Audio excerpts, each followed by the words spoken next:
미래를 보는 창 JTB. 안녕하세요. JTB J입니다.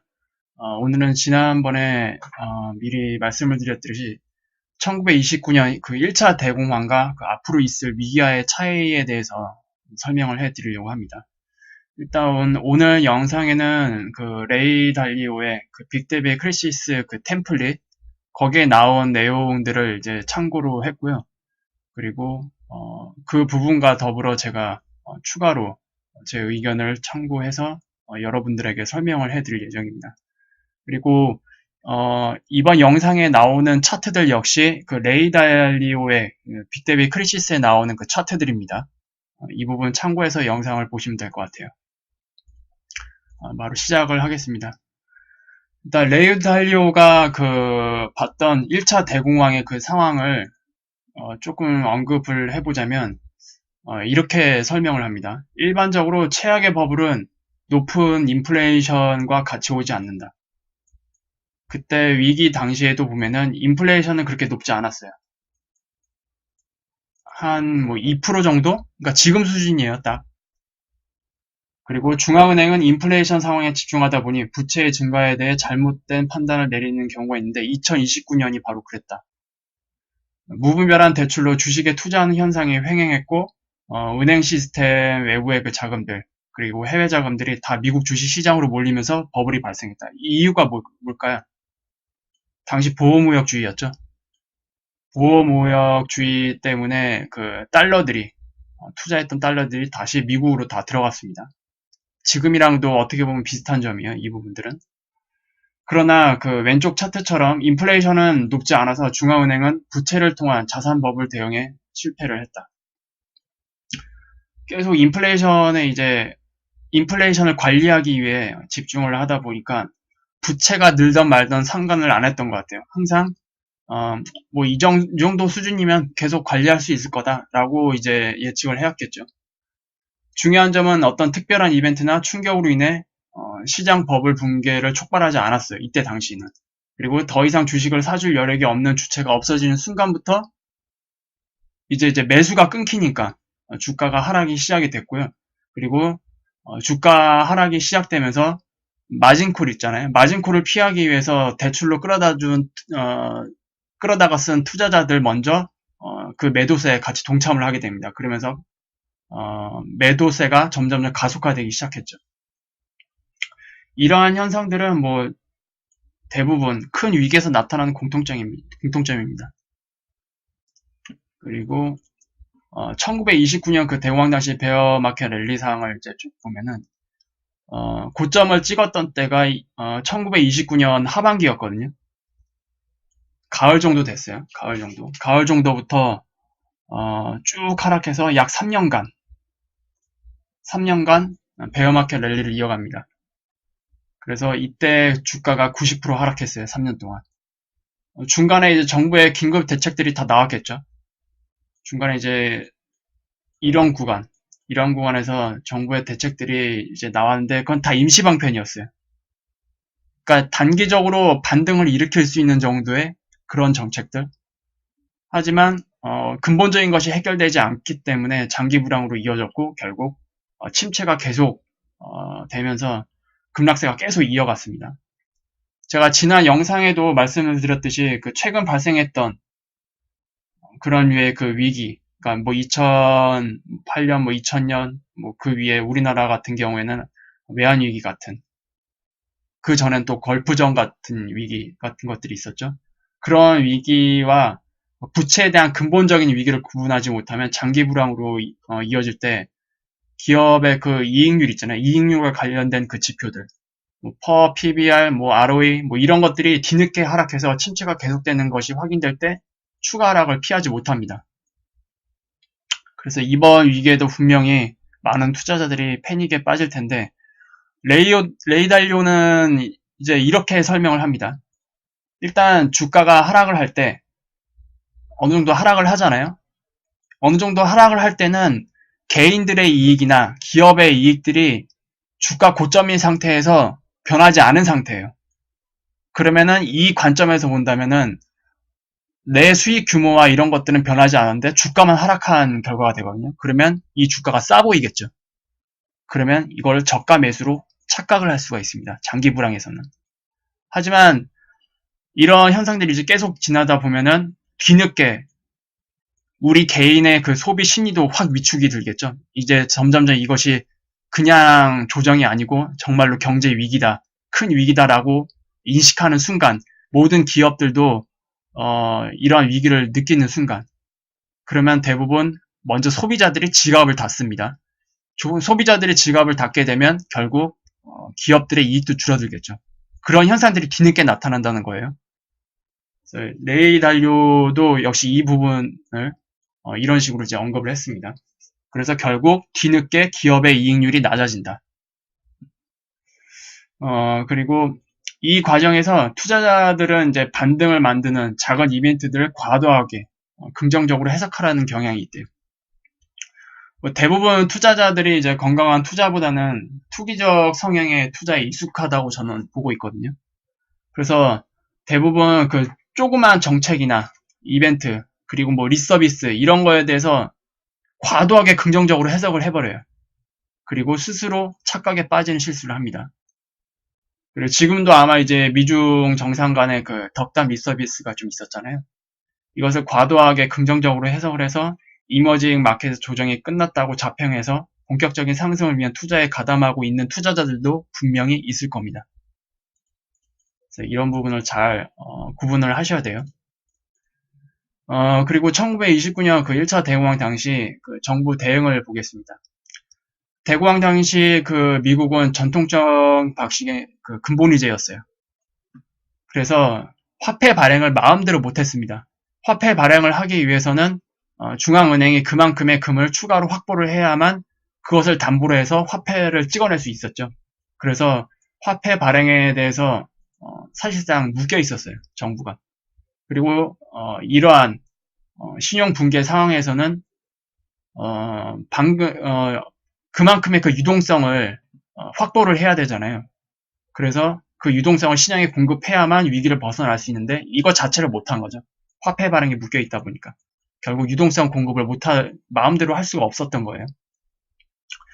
그때 당시가 이제 후보 정부였는데 1931년에는 이제 늘어나는 재정 적자 이런 우려로 정부 지출까지 삭감을 했습니다. 그래서 긴축까지. 그러니까 한마디로 이 위기 역시 긴축 상황에서 발생이 된 거예요. 그리고 정부는 이제 과다한 대출로 금융위기를 일으키는 은행에 이제 책임을 전가를 시켰습니다. 그래서 은행을 구하지 않았어요. 그냥 내버려 뒀습니다. 하지만 은행을 그대로 두면 어떻게 될까요? 결국 금융 시스템이 붕괴를 일으키죠. 그래서 당시 경기 악화의 악순환을 일으키게 된 원인의 또 하나가 바로 은행의 파산입니다. 그래서 주요 은행들의 지급불능으로 뱅크런이 수차례 계속 발생을 했었어요. 그게 3년이라는 시간 동안. 그래서 이러한 신용 붕괴를 해결할 수 있는 유일한 방법은 저도 계속 말씀을 드리지만 유동성 공급밖에 없습니다. 결국 1933년에 루즈벨트가 당선이 되고 나서 근본위제를 포기를 하고 신용화폐 체제로 변경을 합니다. 그래서 당시 그 연준이 보유하고 있던 그 자산을 담보로 해서 유동성을 시장에 바로 공급할 수 있게 됐습니다. 잠시 차트를 이제 보고 설명을 해드릴게요. 일단은 루즈벨트가 근본위를 포기를 하고 신용화폐 시스템으로 넘기면서 엄청난 달러의 가치 하락이 있었습니다. 그리고 달러의 그 가치 하락 덕분에 금값은 대폭 상승했습니다. 근본위제 포기를 하게 되면 어쩔 수 없는 거죠, 이거는. 기존에 있던 그 달러는 기초자산이 금이었고 그 다음에는 신용화폐 시스템으로 넘기면서 연준이 보유하고 있는 자산으로 이제 마음대로 유동성을 공급할 수 있었기 때문에 달러 가치는 이렇게 하락할 수밖에 없었습니다. 그리고 이때 루즈벨트가 또 동시에 시행하던 게 바로 금융권에 보관되어 있던 모든 금을 뭐 기업의 금이건 아니면 개인이 보관했던 금이건 실물금을 다 몰수를 하는 법을 시행을 했습니다. 아마 앞으로도 이런 위기가 왔을 때 통화체제가 변경될 때 저는 금을 몰수할 거라고 생각을 합니다. 그리고 댓글을 보면은 뭐 과도하게 좀 이것을 확대 해석해서 뭐 정부 기관에서 모든 집을 다 탈탈 털어서 뭐 금을 추적한다 뭐 이런 말씀도 있는데 거기까지는 안 갈 거라고 저는 생각을 해요. 어디까지나 그 금융기관에 그리고 지금 세상에선 대부분 사람들이 금이나 은을 개인 보관하는 사람들은 거의 없거든요. 미래를 내다보고 개인 보관하는 사람은 상대적으로 적습니다. 대부분 다 금융권에 그 은행에다가 보관을 하고 있죠. 아마 은행에 보관된 금 역시 다 몰수할 겁니다. 이러한 상황이 되면 앞으로도 이건 그럴 거고요. 그리고 근본이 포기 이후에 어떤 식으로 이제 회복세가 되는지 차트로 보면은 이때 그 이 왼쪽은 근본이 시절입니다. 근본이 이쪽은 근본이고요. 상황을 보면은 이거는 GDP 성장이거든요. GDP 성장이 금리 수준보다 더 낮게 내려갔었어요. 마이너스 성장까지 갔었어요. 그런데 유동성 공급을 통해서 급격하게 끌어올립니다. 그래서 GDP 성장률을 대폭 끌어올리는 이런 상황을 맞이했고, 그리고 그 정부 부채들 있잖아요. 부채들도 확 줄어들게 되는 그런 효과를 봤습니다.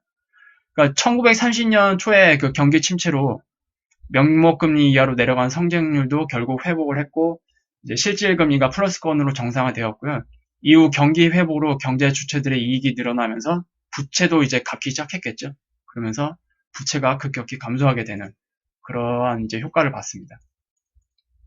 그리고 근본이 포기 이후에 이제 회복세로 나타난 또 다른 이제 내용들을 보면은 주가입니다, 주가. 네, 이건 다우존스고요. 다우존스가 이제 바닥 대비 엄청난 상승을 만들었습니다. 거의 뭐 한 4배? 4배 정도 상승을 했어요. 바닥 대비. 그리고 GDP 같은 경우에는 경제 대공황이 시작했던 그 시점보다 오히려 넘어섰어요. 거의 8년 뒤에. 그래서 결국 이런 것들은 이제 대공황을 해결한 루즈벨트의 최고 공적으로 근본이 포기라는 이러한 유동성 공급 정책으로 모든 위기를 벗어났습니다. 그래서 뒤늦게 그 경제학자들이나 그 역사에서는 루즈벨트의 이 공적을 굉장한 업적으로 인정을 하고 있습니다. 바로 근본이제 포기. 뭐 아이러니하지만 뭐 어쨌든 결과적으로 이러한 결과를 낳았으니까 업적이 되겠죠. 2008년 위기 당시 미국은 바로 루즈벨트가 시행했던 이 뉴딜 정책을 이제 모방을 하면서 위기를 벗어났었습니다. 보통 이런 위기, 그러니까 금융권을 심각하게 흔들 수 있는 이런 수준의 그 위기를 많이 연구했던 경제학자들이 2008년 금융위기에 큰 역할을 해서 지금의 미국이 있는 것으로 이제 판단된다라고 보고 있어요. 레이 달리오는. 핵심은 최대한의 유동성을 공급해서 금융 시스템을 유지하는 거예요. 이건 다 모두가 알고 있는 거죠. 일단 재정 적자가 얼마든지 일단 그건 신경 끄고 그거를 상쇄할 수 있는 충분한 유동성을 공급하는 그런 정책입니다. 이는 폴 크루그만을 포함한 주요 경제학자들이 지속적으로 목소리를 높여왔던 내용들과 일치한다네요. 그러나 이제 레이 달리오는 지금의 미국 상황을 1937년 미국과 유사하다고 생각을 하고 있어요. 왜냐? 1929년에 주가 폭락 이후 1933년부터 경기 회복을 했고 부채도 감소시키고 주가를 상승하는 국면은 있었는데 이거를 뉴딜 정책, 그러니까 한마디로 유동성 공급을 통해서 만든 거잖아요. 그리고 이러한 정책을 이제 뷰티풀 딜에버징이라고 부르네요. 그래서 이 정책이 1937년까지 대략 뭐 한 6, 7년 정도 이어왔고 그리고 그 이후에는 금리 인상과 함께 유동성을 축소하는 움직임이 시작되었기 때문에 지금이랑 굉장히 유사하다는 거예요. 지금은 역시 2008년에 큰 위기를 맞이했었고 그것을 벗어나기 위한 엄청난 유동성을 공급을 했죠. 그리고 그 국면이 끝나고 금리 인상과 함께 유동성을 축소하는 움직임이 지금 일어나고 있습니다. 그래서 레이 달리오 씨는 그때 지금의 상황을 대공황 이후에 유동성 공급으로 벗어났던 그 시기와 굉장히 유사하다고 보고 있습니다. 일단 제가 생각하는 거는 현재 연준은 이제 양적 완화를 끝내고 금리 인상과 함께 양적 긴축을 시행하고 있죠. 이러한 부분만 보면 레이 달리오가 이제 말한 것처럼 지금은 뷰티풀 디레버리징이 끝났고 그 다음이 진행 중입니다. 물론 1938년 이후에는 다우지수가 뷰티풀 디레버리징이 끝나고 약 50% 하락을 했는데 공교롭게 이 시기에 2차 세계대전까지 발발을 했어요. 그리고 전쟁을 승리로 이끌면서 미국 경제가 진정한 황금기가 이제 시작이 되었는데 이 부분은 지금이랑 다르죠. 그래서 일단 제가 정리를 해봤습니다. 먼저 1차 대공황과 지금 상황을 한번 비교를 해볼게요. 일단 1차 대공황 시절 중앙은행은 인플레이션 상황에 집중을 했고요. 지금 역시 중앙은행은 현재 인플레이션 상황에 집중을 해서 금리정책을 시행을 하고 있습니다. 그리고 단기로 빌려서 장기 투자 대상인 주식에 투자하는 그러한 무분별한 대출이 횡행했고 은행 시스템 외부의 자금들, 해외 자금들이 미국 주식시장으로 몰려서 버블이 발생했는데 이건 다 보호무역이 이제 그런 영향을 끼쳤다고 말씀드렸죠. 그리고 지금 역시 2008년 위기 전보다 대출의 질이 훨씬 나빠졌고 비은행권의 무분별한 개인 민간 대출 그리고 기업들의 무분별한 대출이 횡행합니다. 그리고 무역 전쟁과 금리 인상으로 인해서 해외 자금들이 미국 시장으로 모여들고 있어요. 그리고 1차 대공황 당시에는 어떤 특별한 이벤트나 충격으로 인해서 발생된 게 아닙니다. 더 이상 주식을 사줄 수 없는 주체가 이제 사라지는 순간 그때부터 이제 붕괴가 시작이 됐는데 주가의 하락은 과도하게 레버리지를 이제 이용을 해서 주식을 산 투자자로부터 매도가 시작되면서 한마디로 마진콜을 벗어나기 위해서 하락이 더 가속화됐어요. 근데 지금은 유로존의 위기, 미중 무역 전쟁, 이머징 마켓의 외환 문제, 중동의 정치적인 문제, 또 이런 것들로 인해서 그 유가 문제들이 함께 다 상존을 하고 있죠, 지금은. 그러니까 특별한 이벤트를 일으킬 만한 게 굉장히 많아요, 지금은. 대공황 시절이랑 전혀 틀립니다. 그리고 26번 영상의 후반에 제가 본격적인 하락 시 마진콜을 피하기 위해 투자자들이 이제 주식을 매도하면서 하락이 가속화될 수밖에 없다는 객관적인 데이터를 이미 공유를 해드린 상태입니다. 이 부분을 다시 보고 싶으시면 26번 영상 후반을 보시면 돼요. 그리고 현재 그 대출 상황을 조금 다시 언급을 하겠습니다. 이것도 하워드 막스 메모 그 영상에서 제가 설명을 해드린 부분인데 그 부분만 다시 설명을 해드리는 겁니다. 일단 지금 상황은 그 S&P GMI에서 말하길 주식 매수와 주식 소유자에 대한 배당금 조달을 위한 대출이 지난 금융위기 직전 수준으로 돌아왔다고 합니다. 그리고 대형 기업 대출에서 세전 영업이익 대비 평균 부채 배수는 2007년 최고치보다 더 높대요. 그리고 하워드 막스 메모에서 금융위기 이후 재무구조가 취약해진 회사들은 강화된 은행 기준을 충족하지 못하기 때문에 은행권이 아닌 비은행권으로 대출에 눈을 돌리고 있다고 말씀을 드렸죠. 그리고 특히 돈이 되지 않는 그 비인기 섹터에 있는 영업들 그리고 부채가 많은 회사들은 현금 흐름이 악화될 때 한 방에 쓰러질 수밖에 없다고 말씀을 드렸습니다. 그리고 이런 비은행권의 직접 대출은 전형적으로 변동금리고요. 이것은 그들이 상승하는 금리 환경에서 더 많은 돈을 번다는 것을 의미한다고 했습니다. 그 대출업자들이. 그러나 낮은 금리에 익숙한 차입자들은 금리가 상승하는 환경에서 큰 빚더미에 오르는 이런 상황을 이제 맞이하게 되는데 이런 상황을 준비하지 못할 수도 있습니다. 그리고 오늘날 이런 비은행권의 직접 대출이 굉장히 경쟁적인 환경에서 일어나고 있다는 거예요. 그러니까 서로 더 대출을 해주려고. 그러면서 대출 기준이 굉장히 완화되겠죠. 지금 이 이야기는 은행권이 아니라 비은행권 이야기입니다. 그리고 더 많은 사람들이 돈을 빌리고 이제 그들은 대부업체나 비은행권에서 기준을 낮추고 조건을 완화해주기 때문에 빌려줄 기회를 놓고 경쟁하고 있다고 말씀을 드렸습니다. 그리고 대출 문턱이 낮은 약식 대출은 2017년 3,750억 달러 규모예요. 이건 이제 레버리지 대출의 75%인데 2007년 위기 전에는 요거는 970억밖에 안 됐습니다. 거의 한 4배 정도 증가했죠. 그리고 위험은 점점 더 관대한 이런 조건과 일부 직접 대출자들의 미숙함으로 이제 결합이 돼서 경기 침체에서 이런 것들이 큰 이슈가 될 수밖에 없는 상황이라고 말씀을 드렸습니다. 한마디로 현재 대출의 질이 굉장히 떨어져요. 2008년 위기보다 더 안 좋습니다. 일부 전문가들은 이렇게 얘기합니다. 지금은 지난 위기 때 있었던 그러한 그 요인들이 굉장히 강화돼서 괜찮다. 네, 맞아요. 그 맞는 말입니다. 은행권에서는 지난 그 위기에 대한 교훈으로 그 기준들을 굉장히 강화했기 때문에 지난 위기 때 문제를 일으켰던 그런 문제들은 앞으로 일어나지 않을 겁니다. 근데 제가 말씀드렸죠. 알려진 위기로는 위기가 다시 발생하지 않지만 그런 것들, 그러니까 규제가 강화돼서 그런 것들을 피하기 위해서 다른 루트로 그 위험들이 옮겨간다고 말씀드렸죠. 바로 비은행권 대출들이 바로 그러한 예시 중에 하나입니다. 그리고 1차 대공황과 이제 지금 상황의 근본적인 차이점을 말씀을 드릴게요. 1차 대공황은 근본이자에서 신용화폐 정책으로 바꾸면서 위기를 극복한 겁니다. 그러니까 근본이자 시절에 있었던 그 부채를 신용화폐 정책으로 달러의 엄청난 절하를 통해서 빨리 갚을 수 있는 환경을 조성을 했고요. 그리고 여기에 더불어서 1차 대공황 당시에 그 많은 기업과 개인, 은행들이 파산을 해버렸어요. 구하지 못했다고 말씀드렸죠, 정부가. 그러면서 얘네들이 파산을 함으로써 부채 규모가 그만큼 줄어들었습니다. 만약에 얘네들이 파산을 하지 않고 그대로 있었다면 갚아야 될 부채 규모가 여전히 많았겠죠. 이런 것들도 다 한몫을 했습니다.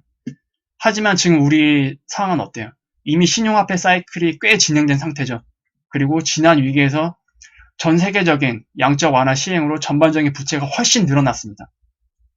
그러니까 이때는 위기를 극복을 이제 하는 과정에서 부채가 줄어들었는데 지금은 부채가 거꾸로 훨씬 더 늘어났어요. 과거의 유산이 온전히 남아있는 상태라는 겁니다. 그리고 원래대로라면 뉴딜 정책 당시처럼 양적 완화가 경제의 실질적인 회복으로 이어져서 부채도 감소시키고 그리고 경기가 건강한 상태로 회복되었을 때 금리 인상과 양적 긴축을 진행을 해서 원래의 모습을 되찾는 계획이었을 가능성이 굉장히 큽니다. 2008년 위기를 벗어났을 때 그런 정책을 기획했던 사람들이 이런 모습을 기대했을 거예요. 근데 전혀 그 기대와는 멀리 떨어져 있죠. 그래서 일단 현재 우리도 뷰티풀 디레버리징이 끝난 상황이기 때문에 우리는 이제 위기로 진입할 겁니다. 그리고 문제는 뉴딜 정책 시행 배경과 금융 환경이 지금과는 전혀 달라요. 오히려 부채와 신용 창출은 더욱더 늘었고요. IMF에서 경고한 대로 중앙은행이 다음 위기에서 시행할 정책적 여력이 제한적입니다. 더 많은 유동성 공급만이 무조건 살 길이라고 말씀을 드렸죠. 그래서 QE4, QE5, QE6가 분명히 이제 진행을 할 거라고 저는 말씀을 드렸습니다. 1차 대공황 당시처럼 근본이자였던 부채를 신용화폐 시스템으로 넘기는 방식의 효과를 기대하려면요. 지금 우리 상황에서 정말로 엄청난, 진짜 상상도 할 수 없는 수준의 양적 완화가 필요합니다. 그러니까 이걸 쉽게 얘기하자면 지금의 부채 수준을 동네 구멍가게 껌값처럼 만들어야 돼요. 그래서 이 정도의 수준으로 만들기 위해서는 엄청난 유동성을 공급을 해야 되는데 그렇게 되면 부채를 갚을 수 있게 되겠죠. 기업이나 뭐 개인이나. 하지만 이거는 하이퍼 인플레이션을 야기할 수밖에 없습니다. 그리고 이렇게 하고 싶어도 할 수가 없죠. 채권 발행은 제가 말씀을 드렸지만 그 나라의 그 GDP 대비 발행할 수 있는 적격 채권 발행의 양이 정해져 있다고 말씀을 드렸습니다. 어쨌든 뭐 QE4, QE5 뭐 이런 식으로 해서 위기를 잠깐 벗어날 수는 있을 겁니다. 그런데 과연 그 시기에 시장이 달러를 계속 신뢰할 수 있을지는 좀 미지수입니다. 그 상황에서 시장이 달러를 신뢰하지 않게 되면 우리는 달러 기반의 금융 시스템을 종식시키고 새로운 시스템을 준비해야 될 수밖에 없습니다. 물론 이 과정에서는 하이퍼 인플레이션은 필수입니다. 제가 쭉 제 영상을 많이 보신 분들은 알겠지만 금리 사이클을 저는 굉장히 중요하게 생각합니다. 그 연준이 제공하는 그 사이트에서 제가 1차 대공황 시절에 그 금리 환경이 어떻게 되었는지, 그 이후에 금리 환경이 어떻게 되었는지를 굉장히 보고 싶었어요. 근데 연준에서 제공하는 사이트에는 그 내용이 없더라고요. 1960년 정도부터밖에 지표가 없었는데 레이 달리오의 그 책자에는 이게 있더라고요. 그래서 정말로 기뻤습니다. 이거는 연준의 기준금리 상황인데 1920년부터 이제 쭉 이어져온 금리 사이클입니다. 제가 여태까지 보여드렸던 거는 이 정도밖에 안 돼요. 이 정도. 맥스치로. 이 정도밖에 찾을 수가 없었어요. 그래서 이 부분을 볼 수가 없었더라고요. 근데 레이 달리오 씨 덕분에 볼 수 있게 됐습니다. 일단 1차 그 대공황 시절도 마찬가지로 긴축 상황이었습니다. 금리를 계속 올리고 있었어요. 전반적으로. 그리고 나서 무분별한 그 대출이 이제 금리가 올라가면서 점점 여력이 사라졌겠죠. 그러면서 매수 주체도 사라집니다. 그러면서 붕괴를 일으켰고 특히 그 루즈벨트의 뉴딜 정책을 시행을 하려면 연준이 가지고 있던 그 자산을 담보로 해서 엄청난 유동성을 공급을 해야 되는데 유리하게 공급을 하기 위해서는 어떻게 해야 된다고 했었죠? 금리를 낮춰야 된다고 했었죠. 그래서 금리 인하 정책이 필수입니다. 이때도 마찬가지로 거의 제로금리 수준까지 갔어요. 제로금리 수준으로 갔다가 잠깐 썼습니다. 이때는. 이걸 좀 확대를 해볼게요. 이 부분만 확대를 해보겠습니다.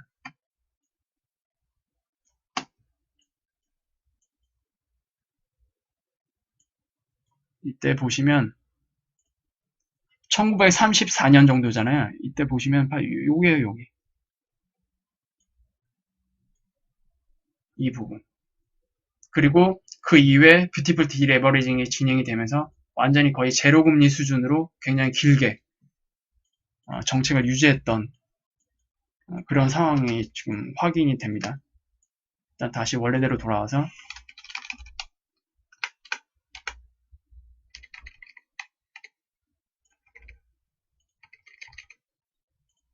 지금 상황이랑 비교를 해볼게요. 금리 수준도 공교롭게도 그때랑 지금이랑 똑같아요. 일단 2008년 위기 당시 그리고 2029년 대공황 당시 금리 수준은 비슷한 수준이었고요. 이때 금리를 대폭 인하했습니다. 그리고 제로금리 수준까지 낮췄고요. 그리고 2008년 위기 때도 제로금리 수준을 낮췄습니다. 문제는 이 시기 이후에 미국의 경제는 회복이 됐습니다. 부채도 줄어들었고요. 근데 이 이후에 우리는 어떻게 됐나요? 부채 규모가 줄어든 게 아니라 늘었습니다. 물론 명목상 GDP도 늘어났죠. 하지만 부채 기반의 상승이었죠. 부채도 같이 늘었습니다. 이때. 이게 이제 달라진 거고요. 그리고 지금 우리는 뷰티풀 디레버리징이 끝나고 금리가 상승하고 있죠. 그리고 진짜 본 위기가 다가오고 있습니다. 금리를 엄청나게 내리고 엄청난 유동성을 이제 공급을 해야 되는데 금리 변화 패턴은 동일하지만 상황 자체가 지금 굉장히 틀려요. 이거를 조금 잠깐 언급을 해드리고 싶었습니다. 그리고 이 금리 사이트를 확대해서 이제 보시면 알겠지만 경제 규모도 그렇고 부채 규모도 명목상 부채 규모 자체도 뭐 다를 뿐더러 이렇게 긴 시간 동안 제로금리를 유지했던 적이 없어요. 이렇게 긴 시간 동안 제로금리를 유지했던 적이 없다고요. 역사상. 그렇기 때문에 이 시기에 이걸로 인한 그 영향들 그리고 이것이 끝났을 때 금리가 어느 일정 수준에 올라왔을 때 나타나기 시작하는 현상들 역시 예측하지 못한다고 제가 분명히 말씀드렸죠. 그 부분을 이제 참고를 하시면 됩니다. 그래서 1차 대공황과 지금의 상황의 근본적인 차이를 이제 마지막으로 정리를 해드리자면 마지막으로 그 1차 대공황은 미국이 겪은 겁니다. 미국이 겪은 거. 그리고 지금은 전 세계가 금융의 연결고리가 매우 강화된 상황이기 때문에 서로 영향을 주고받는 환경이 된 상태입니다. 그래서 과거 대공황 시절처럼 한 국가의 위기로 끝날 수가 있는 그런 상태가 아니에요. 반드시 전 세계적인 위기로 이어질 수밖에 없는 상황입니다. 이게 근본적인 차이 중에 하나예요. 이런 것들이. 그리고 우리 역사 자체가 전 세계적인 공황을 겪은 적이 없어요. 1차 대공황이라고 해도 그것은 미국의 대공황이지 우리 대공황이 아니었어요. 하지만 앞으로 나올 이 위기는 전 세계적으로 겪을 위기고 전 세계적인 공황은 우리가 겪어본 적이 없다라는 거. 그래서 그 교훈이나 그리고 그것을 어떻게 대처해야 되는지 이런 것들을 어디서 찾아볼 수가 없어요. 따라서 위기가 시작이 되면 국가들이 어떻게 대응을 해야 하고 그리고 어떤 정책을 써야 하는지 아이디어를 얻기가 굉장히 힘들 겁니다. 그러니까 우리가 한 번도 경험한 적이 없는 위기라는 거를 깨달으셨으면 좋겠어요. 그리고 저는 뭐 이건 이제 금융적인 내용이랑 약간 벗어날 수 있는 얘기겠지만 개인적으로 이 위기가 결국 4차 산업 시대를 열기 위한 슈퍼사이클 패러다임 전환기로 우리를 밀어버릴 거라고 저는 생각을 하고 있습니다. 이러한 변화는 과거에 뭐 중세에서 근대로 넘어올 때, 근대에서 현대로 넘어올 때랑은 비교할 수 없는 수준의 변화입니다. 특히 제 채널을 구독하고 있는 그 IT 업계 엔지니어들 분들은 알고 있을 거예요. 분명히 4차 산업 시대라는 게 어떤 건지 잘 알고 있을 거고, 그리고 왜 그 변화가 중세에서 근대로 넘어올 때, 근대에서 현대로 넘어오는 그 수준보다 훨씬 더 높은 수준의 변화가 있을 수밖에 없는지 이분들은 분명히 알고 있을 거라고 저는 생각을 합니다. 그리고 금융 시스템, 그러니까 지금 우리가 사용하고 있는 금융 시스템, 그리고 국가들이 이제 시행하고 있는 복지 정책들이 4차 산업 시대에 정상적으로 작동하기 힘든 구조라는 것도 다 알고 있을 거라고 저는 확신을 하고 있습니다. 이분들은. 그러니까 여기서 말하는 이분들이라는 거는 금융적인 그 배경 지식도 있는 IT 엔지니어들 분들이에요. 낡은 시스템을 버릴 수밖에 없는 시점이기도 이제 한다는 뜻이고요. 이와 관련된 자세한 이제 저의 그 인사이트는 앞으로 차차 공유해 나가도록 할 예정입니다. 그래서 오늘 영상은 이제 이 정도로 마무리할 예정이고요. 유익한 영상이 되셨다면 좋아요 그리고 구독 알람 부탁드립니다. 지금 이제 우리나라 시간으로 한 내일 정도죠. 그 이란의 원유 금수 조치가 이제 시작이 되고 그리고 미국의 중간 선거도 끝나게 됩니다. 그 결과가 나올 텐데 지금 뉴스들 보니까 그 이란의 그 원유 금수 조치를 사실상 미국이 대부분 해제해주는 형식이 될 것 같더라고요. 지금 잠깐 살펴보니까 그 이란이 원유를 수출하는 그 대표적인 국가들이 있는데 그 중에서 75%에 해당하는 약 75%에 해당하는 그 나라들을 다 예외 처리해주는 그런 발표를 할 예정이라고 합니다. 그렇게 되면 이란 입장에서는 원유 금수 조치로 인해서 25% 정도의 손실만 있게 되는 겁니다. 한마디로 이란한테는 큰 위협이 되질 못합니다. 그리고 미국이 그런 선택을 할 수밖에 없는 이유. 지금 그 중동의 카슈거지 이슈 때문에 사우디와의 그 원유 증산 협상도 지금 하기가 애매하고 러시아도 최근에 미국이 얘기하는 그 원유 증산 그 계획에 조금 약간 미지근한 반응을 보이고 있어요. 그렇게 되면 원유 값이 급등하게 되겠죠. 이렇게 되면 물가가 오르기 때문에 미국 입장에서는 금리 인상을 더 가속화해야 될 수밖에 없습니다. 안 좋죠? 그렇기 때문에 미국은 어쩔 수 없이 이란의 그 표면적인 금수 조치를 시행한다고 하지만 실질적으로 대부분 풀어주게 되는 이런 아이러니한 상황을 맞이하게 됐습니다. 그래서 일단 시장은 큰 이슈가 없다면 11월 뭐 중순 이후까지는 반등장을 계속 만들 수 있지 않을까 조심스럽게 예측을 하지만 중간에 또 어떤 변수가 일어나는지는 계속 지켜봐야겠죠. 그래서 오늘 영상 이렇게 마무리하고 다음 영상에서 또 다시 찾아뵙겠습니다. 감사합니다.